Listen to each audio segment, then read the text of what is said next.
if I need to make a short video, I can totally sit at home and make a short video describing those couple things that I just described regarding kilovoltage and density, and then kilovoltage and contrast. I don't mind doing that at all. Okay, so just let me know if you're struggling with those concepts. Wait, I gotta come down here. There we go. This is where we were. So if you're struggling with those concepts and you're like, oh, I will go back and look at the recording. Oh yeah, she forgot to press record. Then let me know. I can absolutely make something for an additional, something supplemental for you guys to watch. Okay, and I could do a video. I could do a video too. That's not a problem. All right, so moving on to exposure time in kilovoltage. So we've already talked about density in kilovoltage, contrast in kilovoltage. We're going to talk about exposure time in kilovoltage. So this is the interval of time during which the X-rays are produced. So remember when we push that button, we hear that long beep, but then we hear that little tiny beep at the end. Somewhere within that little tiny beep is when the X-rays are actually being produced. Okay, older machines use impulses, or you might hear somebody say a pulse. We don't really use those anymore. It's just the way that it's, with the newer machines, we're able to dial it down to even shorter intervals of time.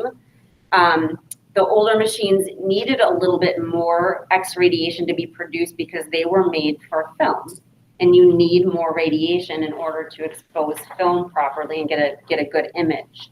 When we switched over to digital, we cut the amount of radiation we used up to 90% in a lot of cases. So we use a whole ton less. We used a small amount before, but now with the advent of digital X-rays, we use a minute amount, which is actually wonderful. But the older machines used impulses, and that an impulse occurs every 1/60th of a second. So you're just breaking down 60 seconds into 60 increments, and that's considered, one of those is considered an impulse, or in some things I've heard it called a pulse, but it's really an impulse, which is so you know it's the same thing if you ever read it. The newer machines measure in seconds, so you can see right up here, this is our machine here, 0.125 seconds. So 125 thousandths of a second is what we're being measured with here. Okay, so you can see that we dialed it way down, okay, which is wonderful. So the longer the exposure time, the more X-rays are delivered, right? So the longer that you higher than this, it's going to just keep those X-rays forming for that entire time. And the longer they're forming, the more X-rays you're going to end up with, the more X-rays are going to fall onto the receptor, and then the darker your image is going to be. Okay, so when we expose or when we adjust anything, typically this is what you're going to adjust. It is said that if you are in an office or anywhere you're at, your MA, your milliamperage, which we'll talk about, and your kilovoltage should be calibrated and then left alone. Okay, it used to be that people messed with those. You shouldn't mess with them. Just leave them alone. They should be calibrated and left alone. If you need to change any exposure setting, it's going to be your exposure time. You'll increase the time. Okay, we have some settings on our machine where they're preset, so you don't have to worry about any of this. But time is the only thing that we really adjust. So if you have somebody extra small on the chair, dial it down. If you have somebody extra big in the chair, or you're getting a resultant image that is just too light and you're unable to correct it with your computer program, then you can retake it, but then dial up the time a little bit. Okay, but typically that's the only thing that we adjust. Okay, but you guys do need to understand all the relationships between these different adjustments. I have a question. Yep. Well, I'm sure the ones out in the clinic were not sure, I know the where you plus if it's an interior posterior bike lane or rear end. And I know you said that it's not necessary here to change it, but like out in the real world, I mean, is it even necessary at that point to change the? No, I'm usually, from my personal experience, I've had really good results keeping it lower than going to like that upper molar shot where it increases the time. Mm-hmm. I rarely have to do that. The only time I've ever increased it like that is when I have a really big person in the chair who's just big boned and like lumberjack type of, you know what I mean? Just a bigger person where I can see that they're dense and some people just have bigger bones, more dense bones. And you can see that, especially on some really large men. You know, they're coming, they're tall, they're like towering, and they're just huge, you know? So I might dial it up a little bit for them. But for the most part, I've had really good results with keeping to those low settings. Yeah, so and honestly, that's really, and then now again too with digital radiography, if you end up having it slightly too light, you can tweak it. You know, it doesn't have to be what it pops up on the computer screen anymore. You can actually adjust it. You can adjust the contrast. You can adjust all kinds of things on there, which is actually really nice. So if it is off slightly, usually you can fix it. But that's really the only time I've ever dialed it up. Yeah. All right. Let's see. So then, blah, blah, blah. We did that. Okay. So this has an inverse relationship. So on older units, if the KV was dialed up, then the exposure time had to be dialed down. So you can see just right there how operator error, how, you know, if somebody doesn't really know what they're doing, or they're like, oh, this image looks too light, I'm just going to crank this up. But then they don't crank the exposure time down to compensate for those higher power x-rays, then they're really that's not good for their patient, right? So it's better to just leave those settings alone and just work with exposure time. So once they're calibrated, just leave them. All right, so now we're gonna jump into x-ray beam quantity. So we just looked at quality, and we're gonna talk about quantity. Too many things hanging off of me right now. All right, so this is your MA or your milliamps. So amperage and milliamperage. So we have 1 amp is equal to 1,000 milliamps. So we kind of drop these down, don't need as many. So the milliamperage regulates the temperature of the cathode. Remember the tungsten filament in the cathode? And this is what regulates the temperature of it, okay? The higher the temperature, the more electrons are going to burn off of it, okay? So think about that for a second. So when you increase the MA or increase the milliamperage, it increases the temperature of the filament, okay? The hotter the filament, the more electrons are going to burn off. So that electron cloud is going to become more dense. It's going to have more electrons in it, okay? And then when you push that exposure button, now you have more electrons going to the anode or that target, right? And then more x-rays are going to be produced. Does that make sense? Okay, so this is what milliamperage is going to control. It's the amount of electrons formed in the cathode or burned off in the cathode. They're not really formed, they're just there. So the quantity of x-rays produced, the quantity of x-rays produced is controlled by milliamperage. So quantity, the amount of electrons burned off. So always associate that with milliamperage. Okay, density in milliamperage. So when you turn the milliamperage up or down, what does that do to the density?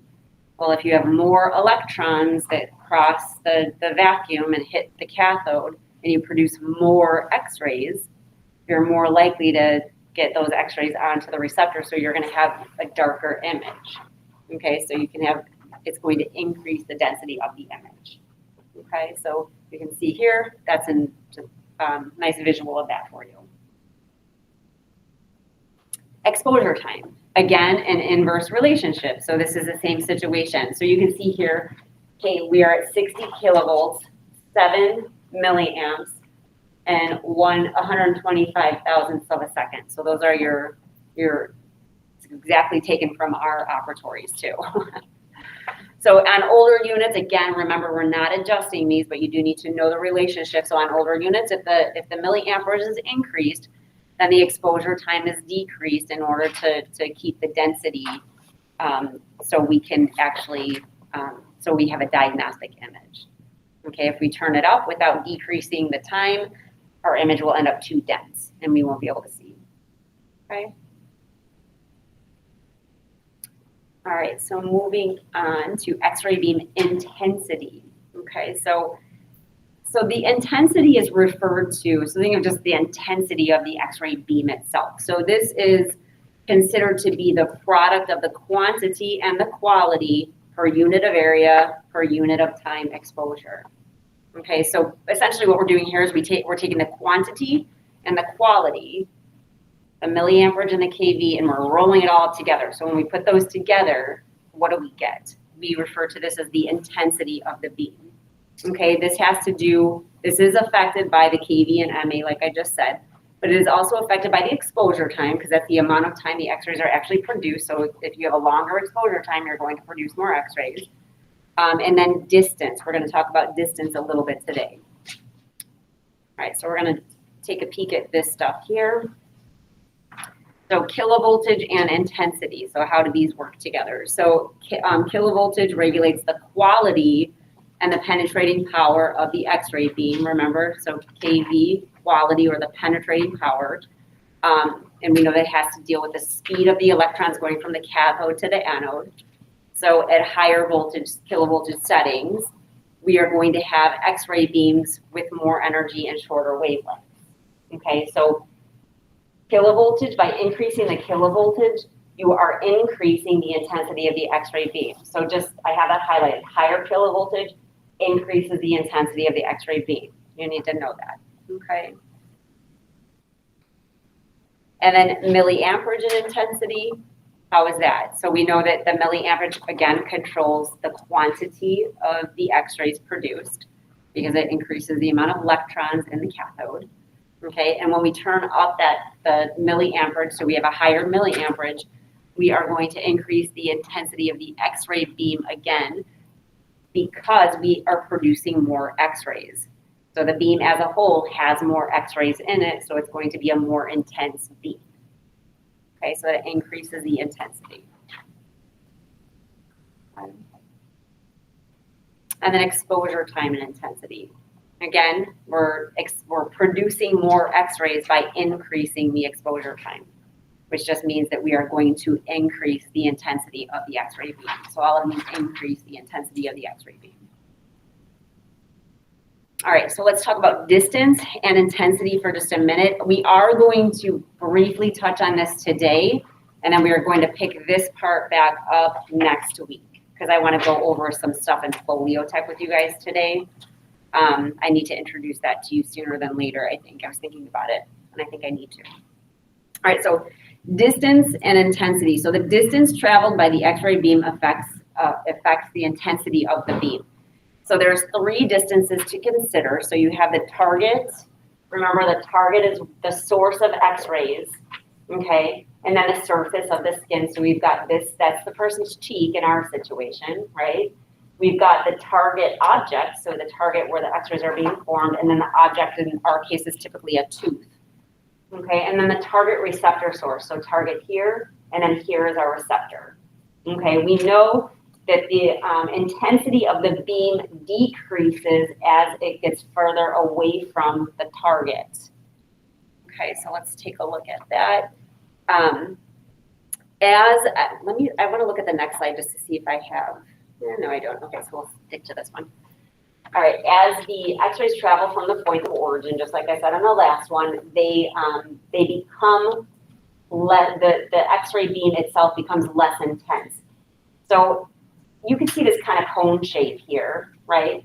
So that's just showing how the x-rays from the source, where they're made in the anode, as they leave the anode, they diverge, they come out, okay? And they still travel in a straight line, they're straight lines, but they're diverging lines, okay? And any ray going down the center is considered to be our central ray. We know that anything more close to the center is going more straight, okay? So whenever we're talking about the central ray and make sure that's focused on the tooth or the area of interest, that's what we're talking about. But if you will, for a second, just consider that at any given second, let's just pick a number that you can wrap your brains around. Let's say 100 x-ray photons fly out right here, okay?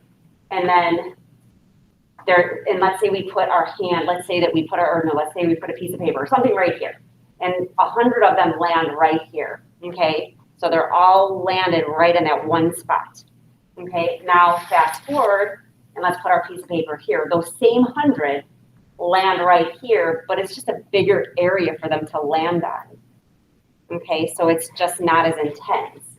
I want to draw a picture for you guys. Like if I were to take a circle this big, and I were to take a marker and put 100 dots in it, okay? you'd see all the dots together, right? They'd be all squished in there. Okay, if I were to take the same 100 dots and get a circle like this big and take a marker and put 100 dots in there, you'd see them all spread out, right? They're that's less intense than here. So that's the concept behind this. Okay, go ahead forward here. So there we go. As the beam gets further away from the target, the beam becomes less intense. Okay. So the inverse square law, this is actually what we're going to pick up next week because we do have to do just a little bit of math. It's not a lot and it's not too bad at all, I promise. But I just don't want to cover it today because I do want to get into folio tech. So as distance increases, intensity decreases. So the inverse square law is simply what I just told you. Okay, the further it goes, the less intense it becomes. So we can actually turn this into a math problem. When the distance is doubled, the beam is 1/4 of an intense. So when you go from the source, so if this is say we went from here to here is 3 feet, and we go from here to here is 6 feet. So we've doubled it. That's going to be 1/4 of an intense as it was right here. Okay, so the intensity drops pretty drastically. Okay, if we go 3 times as far out, it is going to be 1/9 as intense. Okay, so as we get further out, the intensity of the beam drops drastically. Okay, so remember when I said, oh, make sure you take the ring of your XCP system and bring it to the face and get that PID up against the face. This is what we're talking about. Okay, this is what we're talking about, because if you put somebody's face here and your PID is back too far, they're getting a less intense beam. Okay, and we want to have we know we want that more intense beam where it needs to go, so we can go through the tissue and land on the receptor, and not have a less intense beam go through and then be absorbed by the tissue. And also, these X-rays diverge, right? So the further the patient is away from the source, the greater the amount of area on their head is going to be exposed. If I have the PID that's pulled right up against me, the X-rays are going to diverge like this. If I have it down here, they're going to diverge like this, and now my whole head is going to be covered. Does that make sense? Like, I don't know why I did that. So we want that PID, ring goes up against the face, PID goes up against the face. So there's a couple different reasons why we do that. Okay, so this is a flashlight. I like to use light photons because we can see them. But you can see this is the source. That's probably just the flashlight. The light bulb's in here somewhere, but you can see how they diverge. And if I were to hold my hand right here, that light would be really bright, right? Because it's an intense beam because I'm really close. But if I were to hold my hand out here, it just wouldn't be as bright, would it? Right? Because it becomes less intense as we get further away from it. Okay, and like I said, next week we'll talk about a couple word problems, if you will, something that might be on a test. Okay, but that's a concept that you need to understand. All right, and then finally our half value layer. So we place aluminum filters in the path of the X-ray beam, and you can see right in here. So there are actually aluminum filters that are placed in there. We have something called inherent filtration and something called added filtration that we're going to talk about moving forward. Inherent filtration is something that's in the X-ray tube. We didn't put it there to filter, but it just so happens to filter anyway. An example of that would be the glass tube of the vacuum. Remember, the X-ray tube is made of leaded glass, and it's leaded because we know that the X-rays will go in all different directions, but we don't want them to. But there's that one little window that has no lead in it, and it allows the X-rays to come through. Okay, so that lead, that unleaded glass, the X-rays go through that glass, and that piece of glass is a density that it goes through and actually filters the X-ray beam. That's inherent. We have to have that glass tube solid because it's a vacuum. If we actually poked a hole in it, it wouldn't be a vacuum anymore. All right, so we have to have, so that's inherent. That's there. We didn't put it there for filtration. It just so happens to filtrate. The aluminum discs that we place here, we do put those in for filtration. So we add filtration in. So we did a little math and thought, okay, all of our inherent filtration adds up to this. We need to add more filtration because we need to get to a half value layer. We need to get rid of some of the lower, lazier wavelength X-rays that are being made. So the filters remove the low energy, less penetrating, longer wavelength X-rays. Okay, so the ones that were more on the left-hand side of the electromagnetic spectrum on that little area where X-rays are made. Okay, so we put these in the way on purpose. We don't want those longer, lazier ones to go through the patient because we know they're most likely not going to come out the other side. They're most likely going to be caught up in the patient's tissue and absorbed there. And we want to make that not happen. We want the higher energy one so we can get through the patient and land on the receptor. Okay, so the half value layer is simply the thickness of a specified material, in our case it's aluminum discs, that reduces the intensity by half. That's all that is. So it reduces the intensity by half. So that is the half value layer. So what does this do? It increases the mean penetrating capability of the X-ray while reducing the intensity. Okay, so let's break that down for just a second. Increases the mean penetrating capability. So before it's being filtered, we have a range of X-rays coming out of the machine, a range from low intensity, low wave or longer wavelength, lower frequency to a higher frequency or more energetic X-ray photon, right? We know we don't want the lower, longer wavelength ones, so we put a filter there to take them out. Okay, so we are taking out the longer, lazy ones and leaving the higher penetrating ones with more energy. So it increases the mean penetrating capability. The average penetrating capability is increased. Okay, because we got rid of those longer ones that aren't penetrating. Now we're left with all the high energy ones. So the mean or the average penetrating capability has been increased. Does that make sense? Okay. So we're left with all the high energy ones, okay? At the same time, we're reducing the intensity of the beam. Because when you have an X-ray beam and you have, I always pull numbers out because I'm sure the numbers are way off, but something we can wrap our brains around. If we have 100 X-rays coming out of this and we filter out 55 of them, right, that's going to make a less intense beam overall, okay? So know this concept because this concept I don't want you to be thrown off by it, okay? So that does increase the mean penetrating capability, so know what those filters are there for. And we do touch on this, I believe, one more time in another chapter. And it does reduce the intensity. All right, so are your brains fried yet? Does anybody need me to talk about X-ray production right now, or you guys have about had it with all this kind of stuff? All right, I hear you.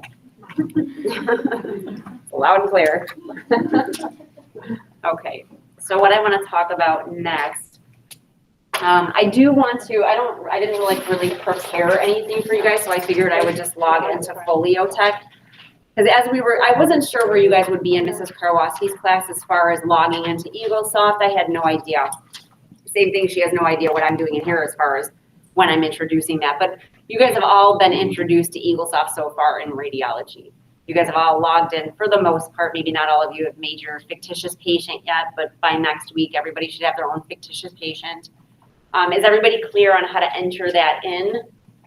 As far as the last name is going to be Dexter, D-X-T-T-R, all caps. Your last name, all lowercase. One word squished together for the first name. Last name is Test, T-E-S-T. Okay, and then that is going to be your fictitious patient. So we have to have that because I have to know that this is an actual Dexter, not a real life person, because legally wise, I can't get rid of real X-rays. So moving forward, you guys have your competencies, your 3 competencies that are to be completed in the first 8 weeks of the class. You need to take those somewhere in a template, right? So this is why you need a fictitious patient. So you're going to take your first 3 competencies under your fictitious patient, and then they will be ordered in order by date is essentially what that's going to be. So when you're ready to start your competency, you're going to start it that day, whatever the date is, that x-ray will, or that series of x-rays will be saved under that date. And we'll just know that that is you guys both went up at the same time. So we cannot redo it, right? So you cannot redo any of what? The competencies? Yeah. So the competencies are, all right, here's how this goes. You are, okay, to be competent at something, that says something about you, right? I'm competent at doing this. All right, so for you to go into a radiology course for the first time and expose 3 FMXs, I can't call you competent. I can call you competent enough to start working on humans, and that's what we're going for. So I'm bringing that up because I don't want to put too much, I don't want to say that I'm not putting too much pressure on you, because there's a lot of pressure in this program, but I understand where you are. Let me just put it that way. I understand that you're not going to get out of DH-104 and be this perfect radiologist and you're going to expose everything perfectly. I know that's not going to happen. Okay, so just know that going forward, that while you have radiology, you will be learning radiology throughout this entire program. Okay, so you're going to learn this kind of stuff here. You're going to learn the paralleling technique, bisecting the angle, how to take a panoramic image. You're going to have experience with patients, but then moving forward in DH-201, you're still going to have a radiology grade. It's just not for DH-104. It's all encompassed into your clinic grade. All right, so you're still learning. So with that said, you guys need to start on your competencies real soon, and some of you have only exposed 4 x-rays in your entire life. So does that really seem fair that I'm going to say start your competency now? Because that doesn't sound, are you guys following me? Where it just, there's a disconnect there, isn't there? All right, so with that said, I like to move forward with it this way. When I first took over the radiology program, it was said that, you're starting your competency, you are to take every single x-ray and then hand it in and it'll be graded, and that is that. I don't think that that is a good way to teach, and I don't think that that is a good way to learn. That's not the way I roll. So what I like to do is take advantage of teaching moments. So if I walk into an operatory and you're working on a competency, and I see that you're making the same mistake over and over again across the entire maxillary arch, I'm not just going to let you finish, and because I already know you're going to fail, I'm not going to let you finish and be like, okay, hand it in, and then I'm going to fail you, and then you're going to start it over again. I would like to take advantage of that moment and say, hey, I see you're doing this. This isn't going to fly. Let's fix it together. Okay, I know Dr. Casey and I practice the same way, that way. I just don't think it's fair that I spend 3 weeks with you and then send you off on your own and say, show me you're competent, because how are you possibly going to be competent, right? Some of you have taken x-rays already in your job, so you might know a little bit more, be a little bit more comfortable with it, but I think even you guys are looking at x-rays through a different light at this point, and what am I looking for in an x-ray? So you're kind of viewing them a little more different. So typically, no, you're not supposed to, like during a test, you're not going to be like, oh, can you work this answer out with me? But in radiology, I feel like it is a little bit different because you need to be walked through it. And I'm okay with that. I don't mind doing that. I don't feel like I'm, baiting you guys or helping you cheat or anything like that. I think that I'm a teacher and I have to teach and I have to help you guys learn. And if you're not learning or I see you doing something wrong, I cannot sit back and just be like, I just can't. Like every ounce of my being would not let me do that. So that's how I roll with that. So moving into your competencies, you are going to hear me say, all right, you guys got to start your competencies now. Just know that I understand where you are. And I know the word competency might not be the best word for it. But by the time you get to your third one, hopefully you're moving a little bit more quickly and you're a little bit better than you were on the second one and then on the first one. Okay, but we do have to get you to a point where I'm not seeing you make a ton of mistakes either. Because if I see that, I can't ethically say, all right, start exposing on your brother. I need to make sure that you're using the paralleling technique correctly and that you're using the ALARA concept and you're understanding what you're seeing in your images so you can use your images to inform you moving forward. Okay, so I do like that concept of X-radiation. If you have, this is your canine shot and you miss something in it, make sure you get it in this shot or this shot. Like, you know, that way if we could see it somewhere, we don't have to retake it, right? So that, I think that's the most ethical way to do it. Will you get some points taken off for it? Yeah, you will. But, you know, that's how it goes. All right, so I hope that answered your question, Simone. It was probably too much of an answer, but go ahead. So as far as competencies go, it's just 3 FMXs? It is 3 FMXs. Okay. The first one is taken all paralleling. The second one is taken all bisecting. And, and then the third one, I usually would just let you guys choose. Whichever one you want to do, I don't care. You're supposed to go to paralleling technique all the time. Most of you end up going back to paralleling. You will see that there are two dexters, I think, that have a shallow palate. Shallow palate dexters or shallow palate people are what we usually bisect the angle with. And when we learn about that, that'll make more sense. So a lot of the time when you're taking a competency, you might be taking a competency on shallow palate and you're trying to parallel and it doesn't really, it's hard. So I take that kind of stuff into consideration too. On the flip side of that, you're taking we have one or two dexters that have a really deep vaults and it's almost impossible to bisect on them because the X-ray receptor just drops right in there. So again, you might be bisecting, but then you're really paralleling. I don't know, it's a big mess. Anyways, I will work with you guys with that, but yeah, you are doing 3. Do any of the dexters have like simulation tori? Like No, they have plastic though. It's not tori and it's not where tori would be, but it's the same concept where you're like, what's happening? Perfect. Yeah, it's great. You're gonna love it. So, all right. Does anybody have any questions before I try and open up Folio Tech? And all right. Here's the funny thing is, I gotta look up my Folio Tech password because I don't know it. Miss Kate kind of opened it up for us and kind of showed us a little bit. Oh, she did? Yeah, and then I know Miss Sherholtz is supposed to come in and like actually like teach us. Oh, good. For Mrs. K's class? Yeah, Oh, that's perfect. at least that's what she told her class. I don't know. Yeah. No. Let me just see where I wrote it down because this is one part that I didn't plan on was that I was going to use this computer. I'm so used to hooking up my own computer. no. Because I felt like that. No, are you sure? Yeah, I'm gonna do it home. Do you guys switch partners? What? Did you guys switch partners? Yeah. Did you have the same partners in the West? No. So you had new partners and then you actually switched? Correct. So you didn't work on Gracie? Correct.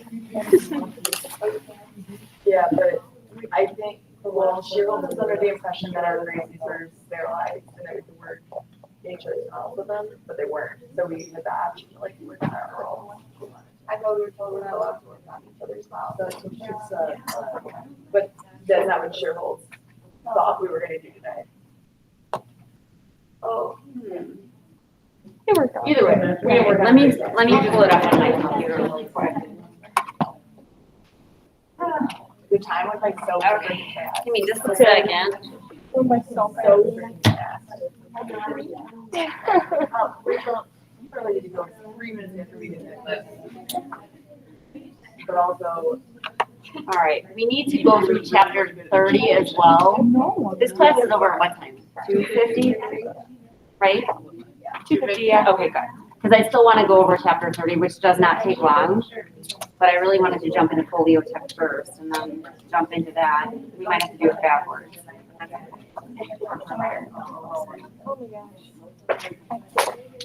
am not practicing though. I know. Wait, what did we do? No, I was trying to.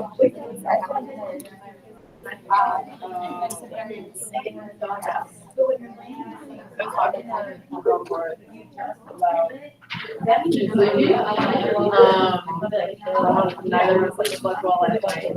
I blamed that on why I should go back. It's them being on. I literally, I just get in my head and every other thing that I do, I keep I to mean, myself. you really were not doing bad. You're just getting frustrated. I get so mad and I can't. And I just can't. They were. There's less than freaking text you. I know, so funny. You guys always remind me So of is this. Miss Westwood cracks me up too. She's She's so so freaking funny. She is funny. It's the lecture. I know. Is the lecture separate with testing? Remember she got buried underwater? Yeah. What? Yes, everything you're learning in Got buried lecture. underwater. Exactly. But they kind of go together, so. Yeah, she's so cute. She's so freaking cute. No way. Yeah, she did say that.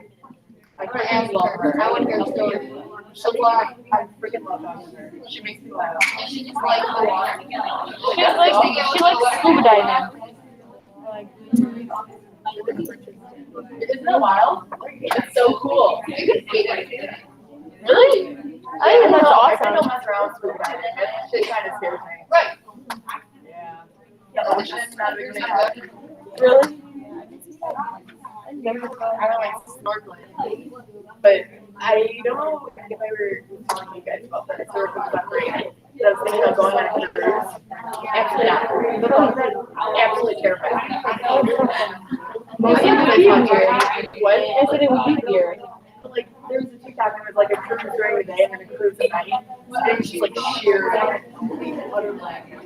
How's that thing? I really I've seen the Titanic, I'm good. I feel like I was done on that every day.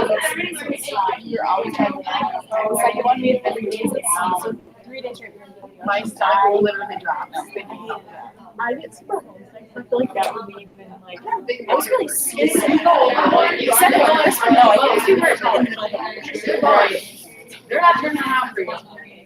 So when you show up. Yeah, I'm not a big water person. No, I like water. I don't like the Yeah, water. I'll go to the beach. Love the beach. But even like if I like go swimming in Gulf of Mexico or something and I go to Florida. All right, guys, I I figured it out.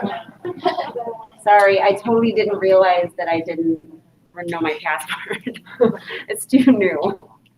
Anyways, so I'm not showing you anything that Janae has in here, so I know that I have like, I would never like show anybody personal stuff, but this is still so new that nobody has anything in there. And number 2, Janae has passed DH 104, but she should still have that in there because I think, yeah, it was placed in here across the board.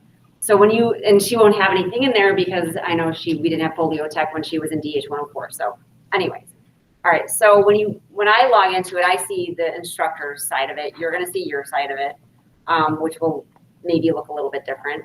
If you come over here to resources, this is where you're going to find those 2 forms that I showed you in clinic, which are going to be the what do you call that? The technique form, and then also the how hard the patient is form. It's not called that, but anyways, so you'll see that it's going to be set up for your classes. Okay, so each class is going to have certain things loaded into it. We are DH 104. Okay, and you're going to see that there are patients already in here. Okay, there's 1 through 11. Okay, your patient names will not go in here. They're just going to be called patient 1, patient 2, patient 3. This is the same for clinic as well. So in clinic, you're going to have patient 1, patient 2, patient 3. And when you're working on patient 4, for example, you're going to have to tell your instructor that day that that's who you're working on. I flung that in my face. So radiology is going to be the same way. So your patients 1, 2, and 3 are all going to be Dexter. All right. So let's go into patient 1 and just see what this looks like. So patient 1, these elements are going to pop up. Okay. RA just stands for radiology. Okay. So we have radiology, extra oral technique form, student form, patient 1. Okay. So we're in patient 1. So this is going to be your first competency. Okay. So that's it. First competency is patient 1. For every one of this is extra oral technique is your panoramic machine. Okay. You're not going to be doing this on Dexter 1. These are all in every single one of the patients. So not all of these will be done on every patient, just so you know. It's just a matter of what did I do on that patient, choose it, grade my technique, and then move on, okay? So you're gonna see extraoral technique form, faculty form. So for each student form, there is the same exact form, but it's for faculty. All right, so you as a student are going to fill out the student form, which means you are grading your own technique. Okay, for radiology, you're grading your own technique. You're gonna grade your own x-rays. That's very important because I need to know that you can see, that you can evaluate images, you can evaluate your technique and say, oh, my horizontal angulation is off on this one, right? So I need to know that you're able to do that. For the instructor one, you will be able to see it, you just won't be able to modify it like I would be able to, okay? This one is intraoral landmark. So this is your intraoral technique. So when you put the receptor inside the mouth, you will also have to do landmarks, okay? So this is anatomy. We haven't learned anatomy yet in this class, but when you look at those x-rays, there's a lot of anatomy in there, and you need to know what you're looking at. Specifically, what is normal, okay? So we call it normal anatomy. You need to identify, yeah, this is the maxillary sinus. That's not a giant infection, that's just normal anatomy. So you need to be able to see that.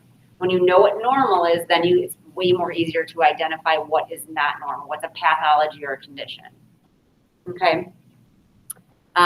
Intraoral landmarks, this is for full mouth and bite wing, so intraoral landmarks. And this is the faculty form for patient one. Extraoral panoramic landmarks, so you're doing technique and you're doing landmarks for each one, okay? Technique is usually, this is gonna be a little different for DH 104 than it is moving forward out of this class. In this class, I will be grading your technique, okay? And so will other instructors, and so Dr. Casey will be doing it on your real patients though. When you're doing it on Dexter, I will be doing it in there. And then more than likely, when you're seeing real patients, I will jump in and do it then. But typically, I just do it in DH 104. When we move out of DH 104 and you're in the 200 levels, and then radiology is mixed back into clinic, the doctor is going to grade your technique every single time, okay?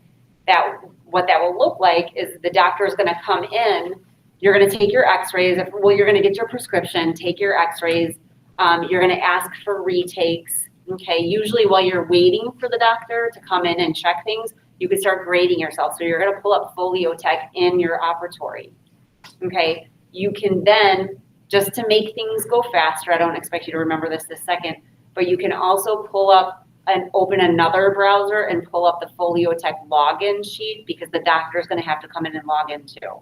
So if you just have it open in another browser, you can just click on it and they can log in and get going with it. They're gonna grade your technique right there. They're gonna tell you if you need x-rays, or excuse me, retakes, so those will be logged in there. And then once you're finished with taking the entire set, you grade yourself, doctor grades you, and then you have 2 weeks to finish your landmarks. So your landmarks can be done at a different time. Okay, you'll have 2 weeks to finish those.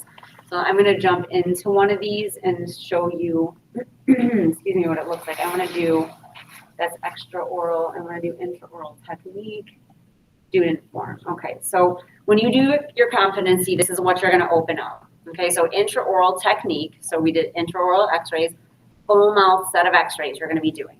Okay, this is your patient one, this is your Dexter one. Okay, so this is gonna go evaluator name, patient initials, patient EvoSoft ID. This one, that's gonna be for when you're actually seeing real patients. So with this one, we're probably just gonna write Dexter in there, okay?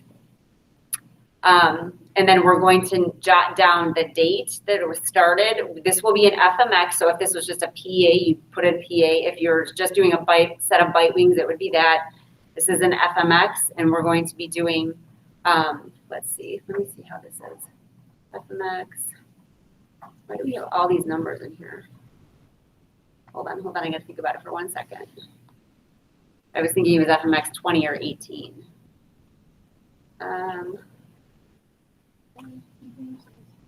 It would be 20 or 18. So you'd be putting in the number, the amount of radiographs you're taking. Let me just double check on that to make sure. Okay. So obviously this is new to me too, so we're gonna be doing this together. So this is just the direction, so you guys can read through that so you'll know what is expected of you, okay? This is, if you look here, receptor placement, horizontal angulation, vertical angulation, so these are the things that you're grading yourself on. Did I miss the incisal occlusal edge of the required two? Okay, if you did, then you're gonna put A in the box. Okay, this is the first box. So maxillary right canine, this is considered image number 1 because we start on the patient's maxillary right canine, then we go to the centrals, then the left canine, we drop down to the lower left canine, centrals over to the lower right canine. So that's 1, 2, 3, 4, 5, 6. So that's the way it's going to go on here. You'll get used to that after a while. Okay, so what you're going to do is you're going to write, is it diagnostic or non-diagnostic? And then is this a retake? Do you think it's a retake? Okay, critical errors will receive an automatic 0. So you've lost each one of these images is worth 5 points.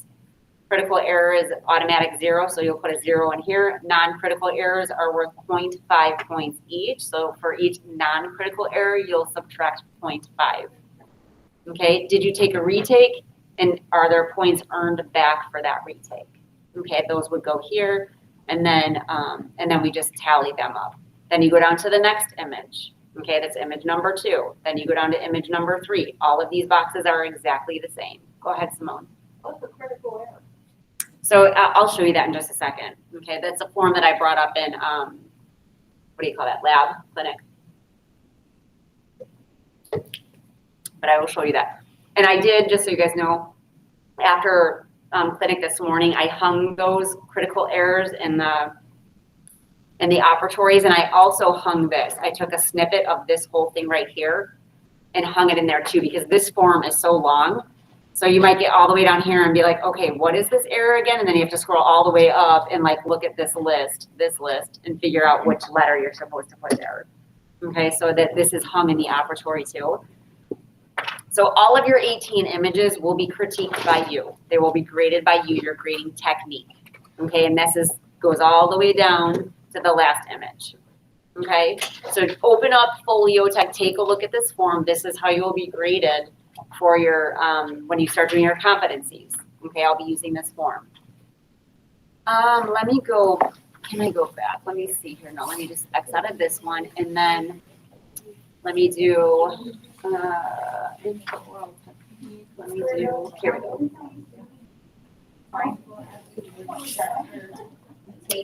Yeah, so that ideally you will be. Ideally you will be. And that's something that I'm going to have to work with you guys individually on. And so Dr. Casey, Ms. Wessler, all of us will have to be cognizant of that. So if you really can't get something, I usually like to try it myself or try and seed it myself. And if I know it's impossible to get, can you guys listen? Sorry, you can't hear myself.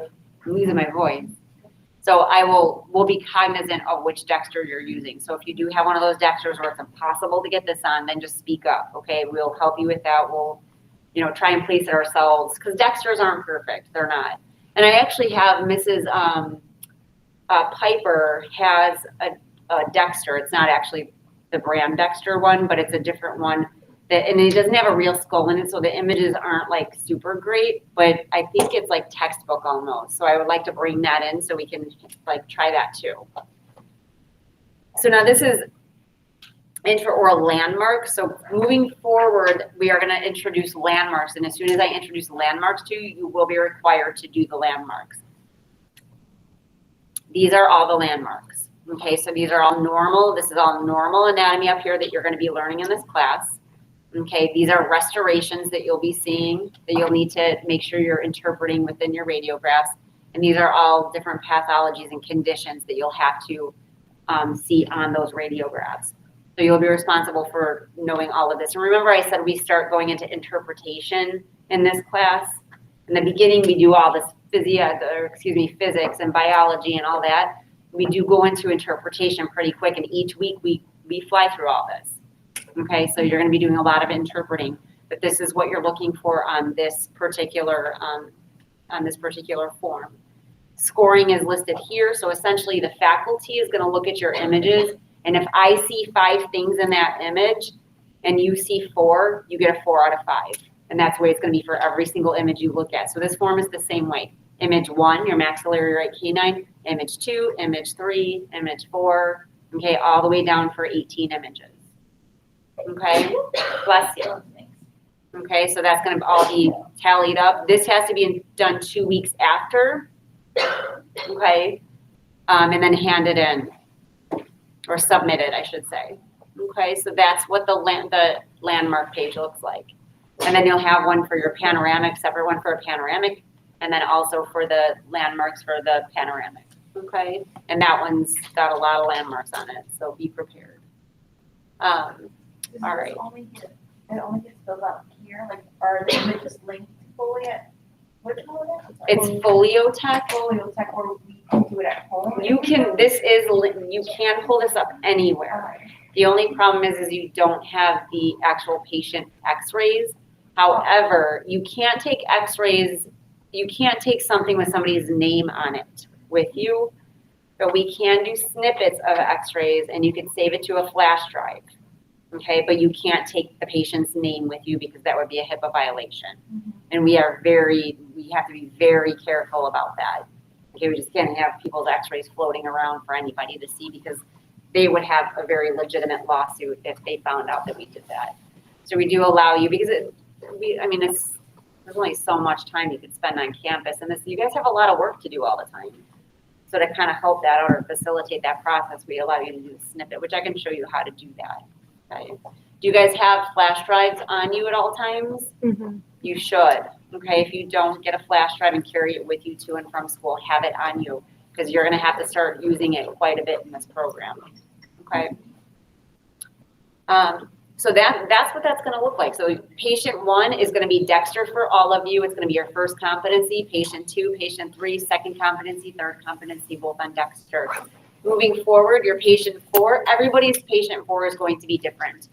Somebody might be doing vertical bite wings on Dexter. Somebody might have their mom in for a full set of x-rays. I don't know who your patient 4 is going to be. Okay, so that'll be different for everybody, but we just have to make sure that once you pull open patient 4, what you're going to do is you're going to look at, again, let's just say it's this one. This is when you're going to use your patient initials and EagleSoft ID. Okay, you won't be using your fictitious patient anymore because you'll have a real patient in the chair, right? So you have to put down their EagleSoft ID and the patient initials when it's a real patient. If it's a Dexter, we'll identify it as a Dexter and then what you're doing on that Dexter so we know going forward. Okay? Okay. All right. All right, so that's what I wanted to show you on that. The only other thing I'm going to go into is, where is it? Resources. So some of you were asking about this. You guys, we have a lot of resources in here right now. If you look down here, X-ray guide and complexity factor guide. So this is your X-ray guide. This is what is hung in each one of the operatories right now. This is going to show you, like in that upper right molar picture, what do I need in there? Well, you need these 2 teeth in their entirety. You need all of the apices, and you need this contact. We need that open. Okay, that's what we need in this image. If you did that in this image, then you did that image successfully. Okay, so take a look at this. Critical versus non-critical errors will be explained down here. Okay, so that'll show you your critical versus non-critical. Your horizontal bite wings are located right in the full mouth, this 18 image full mouth. Down here are your horizontals. Okay, you have a 4 image set or a 6 image set. And you have critical error and non-critical error down here. Okay, so that will be in Foliotech. And another thing that you will see is going to be your complexity factor guide. So this is what I showed you in clinic. So your simple versus average versus complex patient. Read through this so you know what a complex patient actually is. This is where a little bit of leniency and grading comes when you're in clinic, okay, and you're working with a doctor, and you explain to the doctor, I have one of these patients, this is why I could not get this image, or I was not successful in getting this image, or can I get help with this image, and then they will be more lenient when grading you, okay, so you can bring this up. I would have this open so they can see it, but it says over here that the grade may be adjusted to compensate for complexity factor at the discretion of the evaluator. Okay, so this is something where sometimes you have a patient where things are just out of your control. So this kind of helps you out there. Okay? You guys have questions about that at all? I have a question about the exam. Okay, What, is it like lab and lecture, or is this lecture exam? is it, oh, lab and lecture. No, I think we'll focus just on lecture. Yeah. So in other words, I won't put the paralleling technique in there. Does that make sense? But we'll do chapters 1, 2, and 3. Sound good? Okay. All right, so then beyond that, I do really quickly want to finish up with chapter 30. There's not a whole lot to go over here, and a lot of this we already talked about, so I'm gonna kind of through quickly. What time are we at? Okay, we still have a couple minutes. What was this? It's gonna die. All right, so I really kind of want to skip to the end of this almost, but introduction to image interpretation. So these are, again, this is stuff that we've already talked about. This is on D2L, so just take a look at it, read through it. This is just that type of information that you just need to know. We've already kind of gone through all of this in clinic, so I don't want to spend too much time on it. But the importance of interpretation, of course. A lot of this is just documenting a patient's condition at that moment in time. And you know, we use longitudinal evidence as a dental hygienist all the time, whether it's with x-rays or with our perio charting, anything. We need longitudinal evidence to follow our patient's health. Okay, our guidelines, so this is what we're gonna talk about, okay? So I'm not gonna spend too much time there. So what does to interpret mean? Okay, so this means to offer an explanation. We interpret x-rays. That is within our scope of practice. We interpret x-rays. So we look at x-rays and we know what we're looking at. So that's why we're taking this class right now, and that's why we're going to continue with radiology throughout the program here. So essentially interpreting is just an explanation of what you're viewing. Okay, you're not offering a diagnosis, you're just offering an interpretation. So we can do that. Okay, who interprets images? So this is any dental professional with training. Okay, so you need to be trained in it, and you're going to get a lot of training here at Prairie State. Okay, so we've already talked about the different things that we can identify in an X-ray. So I'm not going to sit here and read the image or read the slide to you. All right, so diagnosis is the identification of disease by examination or analysis. Okay, the dentist is responsible for diagnosing. You are going to get to a point where you are absolutely going to know the diagnosis. There's no two ways about it. You will see so many patients and you will work with the dentist so often that you are going to get really good at diagnosing things because you're going to have a whole base of patients just to reflect on and to think about and to draw information from that you're going to know. When you see a cavity, you're going to know it's a cavity. When you see an abscess, you're going to know it's an abscess. You can start to evaluate how it happened. That you're going to understand this stuff moving forward. Problem is that we can't diagnose it. We're not allowed to diagnose it, okay? So we, on the other hand, interpret, okay? So we can interpret. So, for example, if you have this patient in your chair and you see this carious lesion here, it's a pretty big lesion, and you can see that this wisdom tooth is horizontally impacted.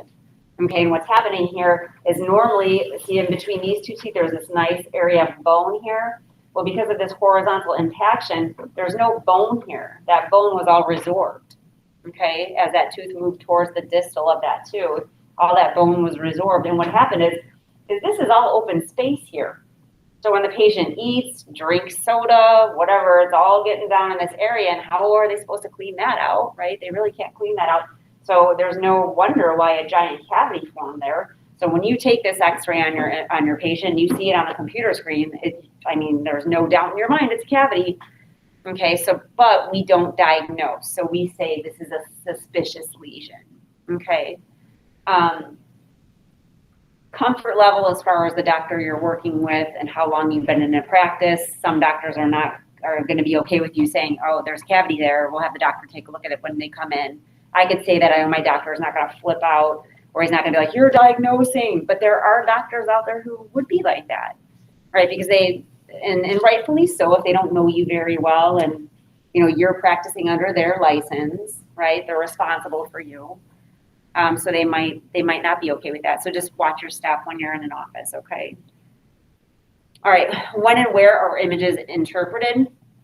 So we take them at the beginning of the appointment usually. We want our x-rays to be there while we're doing our assessments, okay? Because we can see clinically inside of the mouth, but then there are things that we cannot see. And if we take an Explorer and we're exploring subgingivally and we feel something, it's so nice to be able to just take your eyes up to the images and see, what do I see, okay? So you use those like a little roadmap, okay? And we just get used to bouncing eyes in the mouth, eyes on the x-rays, eyes in the mouth, eyes on the x-rays. That's what we do. Okay, so we usually take them in the beginning of the appointment so they are there for us for when we're doing our assessments, such as our charting restorations. Okay, if you go in interproximal and you feel like a catch underneath of a crown, you can look in the x-rays and say, okay, is that margin open? Can I see something on here? Okay, so they're very handy to have. So we usually take them right in the beginning of appointments. It's one of the first things that I do after I update health history and medications.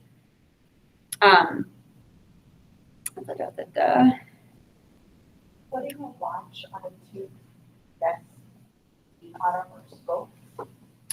The dentist is saying, no, I don't think it is. It is the dentist's job to determine whether or not a watch is something that they want to do, because they're the ones that would be treating it if it was something that became not a watch anymore, okay? Because it's something that they treat, so it would be their call whether or not they want to watch it. That's a good question. I've never had that question before, actually. But now you will learn how your dentist practices every day. It sounds silly how your dentist practices. Some dentists are more conservative than others. Some of them are really aggressive and they treat things pretty aggressively. So you're going to find out who you work for. Go ahead. Have you ever not agreed with your doctor? Have I ever what? Not agreed with your doctor? I have. I quit a job once because every person in that practice needed a crown. You need a crown, you need a crown, you need a crown, you need a crown. And I was like, what the hell is going on here? Like, it was crazy to me. I literally couldn't take it anymore. I'm like, I can't work here because I feel like I'm part of this disaster. And I couldn't, like, ethically, I couldn't do it anymore. Like, I'm not kidding when I say everybody that came through that door needed a crown. You need a crown, you need a crown. I'm like, well, there's nothing wrong with doing a filling in this little tiny occlusal cavity, so yeah, and it was bad. So yeah, I have disagreed before, and I have been wrong before where I'm sitting there with a patient and I'm like, oh, well, it's really maybe an incipient lesion, maybe the doctor might want to watch this, and I'm thinking in my head the doctor's probably going to want to watch this, and they come in and they go, no, we're going to treat it. Oh, okay. So go ahead. Sorry, I have a follow-up question. It's okay. If you really don't agree, would you then whisper to the patient, hey, you should go get a second I opinion? would not in that moment, no. So how do you, if you really don't agree though, how do you handle that? Well, for a moment, you have to take a step back and say, okay, they were trained in a different way than I was, okay? And hopefully they're practicing ethically and they're seeing something that you're not seeing. They're seeing it from their perspective, from their education, not from yours. So I would try and give them the benefit of the doubt, and maybe when the patient's not there, don't ever do anything in front of a patient. When the patient's not there, say, oh, I thought you would have done, maybe watched it. Why did you end up going ahead and treating it? Just act like it's coming from a place of true curiosity. Like you really are curious, you want to know. That's the way I would approach it. I would never be like, well, I would have done this, because they're gonna be like, I don't care what you would have done. But I would come from a place of genuine curiosity and just go, oh, I really thought it would just be a watch. What made you, what was your tipping point? What made you go ahead and treat that? Okay, so a lot of the time there are patients who come in and they'll have an incipient lesion. Okay, it's an incipient early interproximal lesion. But if this patient's caries risk is high or extreme, they're gonna treat it because they know the history of this patient. So there are factors that go into those decisions that they're making based on the patient's history as well, not necessarily what they present with clinically. So maybe you didn't know that patient, maybe they know that patient, you know what I mean? So just give them the benefit of the doubt and approach things with more curiosity and kindness, and then and just be humble about it. That's my best advice in that kind of a situation. You will know if it's unethical though. You will know it, you will feel it, and you will know it. I can promise that. That just, we have a hunch, you know, all of us have that in us, I think, where you just kind of know, you know. But when everybody comes through the door and needs a crown, that's a different story. That's not true. All right, so the sequence for interpreting images. All right, so now this is not the sequence for exposing images, okay? When we expose images, that's when we're taking the x-rays, we expose them in a sequence that enables us to, number one, not elicit a gag reflex right off the bat. And number two, we work our way from the front to the back in order to not do that. And number two, to save time. Because we as hygienists are always trying to save time. We are on the clock and you'll feel that pressure, believe me, okay? So when we expose, not interpret, when we expose, we do 1, 2, 3, 4, 5, 6, 7, 8, 9, 10, 11, 12, 13, 14, 15, 16, 17, 18. That's the order that we expose in. And then that order is written in the template in the clinic. So each one is numbered, okay? And that's just to help us. Now, when you leave Prairie State, are you going to have to keep with this sequence? Do you want to make up your own sequence? Go right ahead. I don't care. To be honest with you, I go like this. Like I just do it that way, you know? But I know my patients too, for the most part.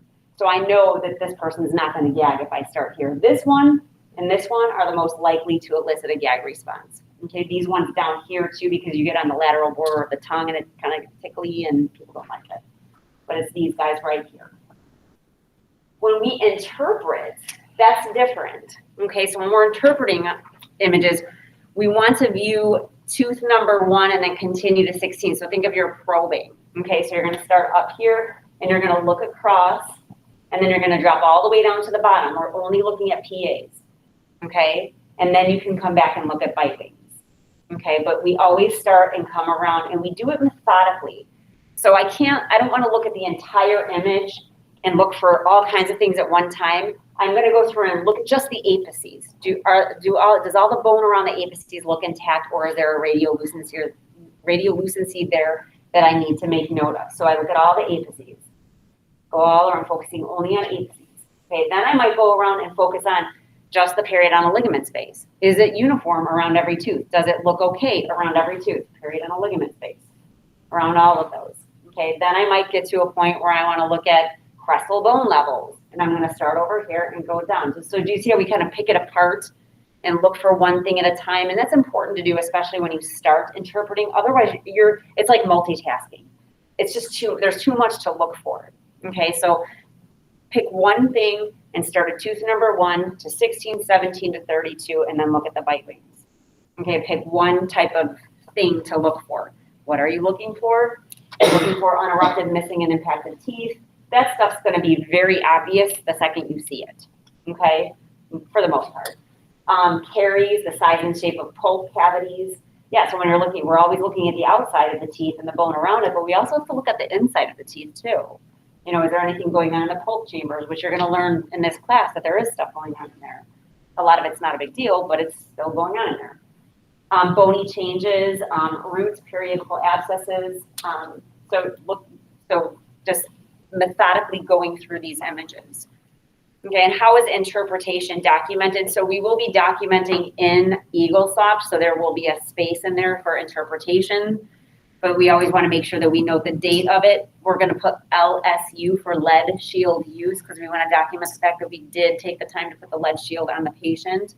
The series taken, the series prescribed, I should say, FMX recommended by Dr. Braun for diagnostic purposes. So we always put in there for recommended for diagnostic purposes. Okay, so that's our reasoning for taking it. If we do not take x-rays that day because they're not required, the patient isn't due for them, then we do have to note that down. We're not just going to leave it blank. And because if we leave it blank, that might mean that we forgot to do it. So we have to document our intentions. We intended to take them or we did not intend to take them on purpose today. We made that decision. So that has to be documented. So FMX exposed on 2/1/21. I should have updated that date. No radiographs recommended at this time. So that could just as easily say FMX exposed on 1/1/22, right? So just recently, none are recommended for today. Okay, so that's why. You always have to document your retakes, how many retakes you took. Okay, they have to be documented. List of limiting factors. So what issues did you have? Was this patient a gagger? Did they have tori? What's going on? Do they have a really small oral cavity? All right, so that's good to jot down because when you do a chart review next time, you're going to look at that and you're going to go, oh yeah, now I'm prepared for it. Caught me off guard last time, but now I'm going to have some some topical anesthetic ready to, numb their tongue or something, okay? So description of teeth, bone, and supporting structures, you can just put everything within normal limits. Okay, if everything's normal, you don't have to go through every little structure and describe everything, but if everything's within normal limits, that's okay to put. Let's see. Description of artifacts, if there are any artifacts present, if they have any kind of something in the bone that you can see, that you can't really explain, if there's any radiopacities usually is what it would be. If they have anything lodged in there, if they've had any surgeries that you can see, if there's any kind of bone plates or screws, that sort of thing. And then indication of any areas that require additional images or clinical evaluation. So if you took an FMX and maybe we just caught something but didn't really quite get the whole thing and then you had to take another x-ray of it, you're always going to jot that sort of thing down. Okay. We do use patient education or x-rays in patient education. So again, I've told you guys this before. Be cautious about what you use on an x-ray to educate a patient because they don't always see what you see, okay? Especially the better you get with this, they don't see what you see all the time, especially if it's little and a minor change. If it's a big change, then let them know. So you can look at this one and you can say, hey, look at this. See this here and this here and this here and this here? Those are your third molars. That's what we call our wisdom teeth. And look at how this tooth here has these roots on it, but this one has no roots on it yet. Your roots haven't developed yet. They're still going to develop. So a patient can understand that, right? So a patient can see that, but when you're trying to show them like an incipient lesion, they're not going to see that. That's something they just don't see. Any questions? Okay, you guys are all set. Let me know if I need to do any videos, any additional, anything. Say it again. Would you do one for chapter 2? Chapter 2. Because I didn't record anything last week. I can put something together for you guys for chapter 2. Yeah, absolutely.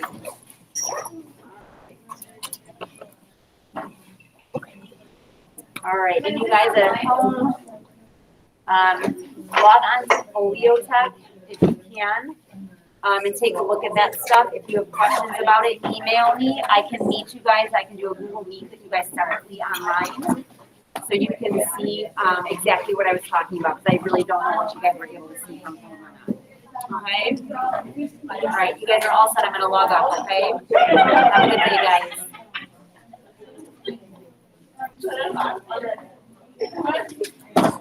I mean, like,